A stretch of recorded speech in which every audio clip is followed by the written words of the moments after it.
O Corinthians precisa se recuperar e ele precisa disso para ontem. Todo mundo fala a respeito disso. E nesse vídeo eu quero trazer para vocês uma conta matemática de quantos jogos o Corinthians precisa vencer das 13 rodadas que faltam. Ele precisa vencer pelo menos 7, sendo que 3 desses jogos tem que ser em sequência. Por quê? Porque são confrontos diretos. Um deles é contra o Atlético Goianiense, outro deles é contra justamente o São Paulo, no Morumbi. Por que o São Paulo? Porque o São Paulo, embora ele não tenha uma campanha ruim, ele está, digamos, cambaleando, e se você não sofrer, não bater contra o São Paulo, você vai ter que ganhar depois contra times muito difíceis também, que é como Cruzeiro e Palmeiras, tá? Então assim, o Corinthians precisa ganhar do Atlético Goianiense, precisa ganhar do São Paulo, que vai ser o jogo lá no Morumbi, o Atlético Goianiense em casa.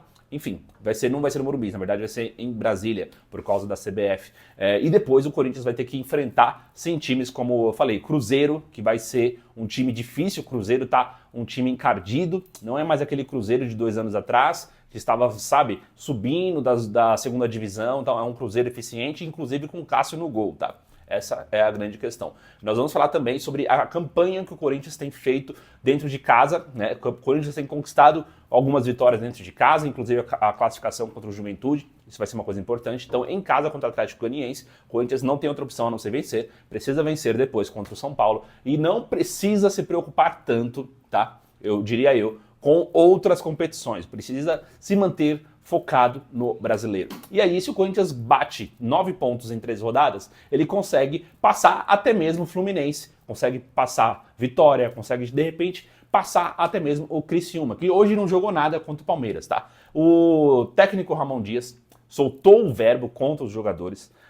O Romero perdeu um pênalti de forma bizarra, né? É assim, um negócio ridículo o pênalti batido pelo Romero. Não pode cometer um erro desse fora de casa, enfrentando o líder do brasileiro. Por muito pouco, o Corinthians não amarga a vice-lanterna, tá? Então assim, se a gente for analisar, nenhum time, por exemplo, o Vasco, ano passado, nenhum time caiu com menos de 44 pontos. O Corinthians tem 25. Se o Corinthians faz 9 pontos, ele vai para 34. E aí você tem 10 pontos em 10 rodadas. É uma realidade. Desses 10 pontos, o Corinthians vai disputar principalmente com times que estão no topo da tabela, né? Vai enfrentar Palmeiras, vai enfrentar o próprio Atlético Mineiro, enfim, são times que estão na parte de cima da tabela.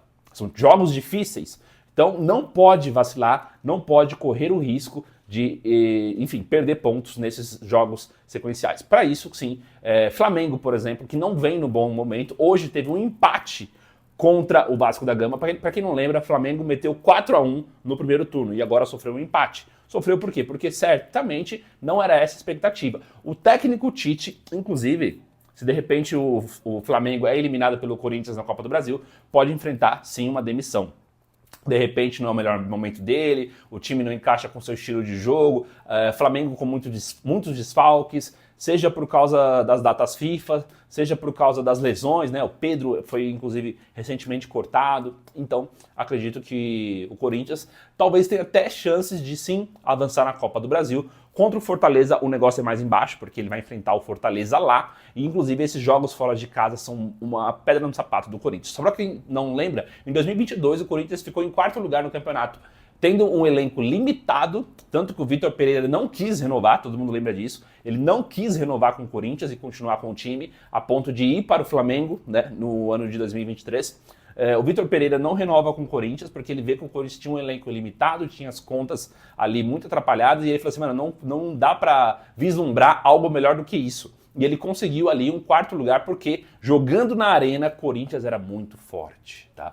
Corinthians era muito forte, mesmo contando com um ataque ruim, um desempenho aquém do Yuri Alberto e assim por diante. Então, o que a gente pode dizer é que o Corinthians merece, sim, precisa, de um certo modo, contar com a ajuda dos jogadores e também da performance do time dentro de casa, com o auxílio da torcida. Não dá para jogar isso fora, porque depois que ele joga contra o Flamengo, ele volta a jogar em casa, tá? Então, é isso que a gente pode esperar do Corinthians. E o Corinthians tem melhorado de time, tem melhorado a sua performance. Não foi um jogo tão ruim contra o Botafogo, embora o Botafogo seja um time muito físico, muito rápido. Você tem o Almada ali na sua melhor partida, deitando e rolando para cima do Ranieri, enfim, a gente tem ali peças a melhorar. Mas é isso, tá? Essa é a grande verdade sobre o time do Corinthians. Bom, Essa foi minha análise para vocês. A gente se vê no próximo vídeo, rapaziada. Forte abraço. Valeu.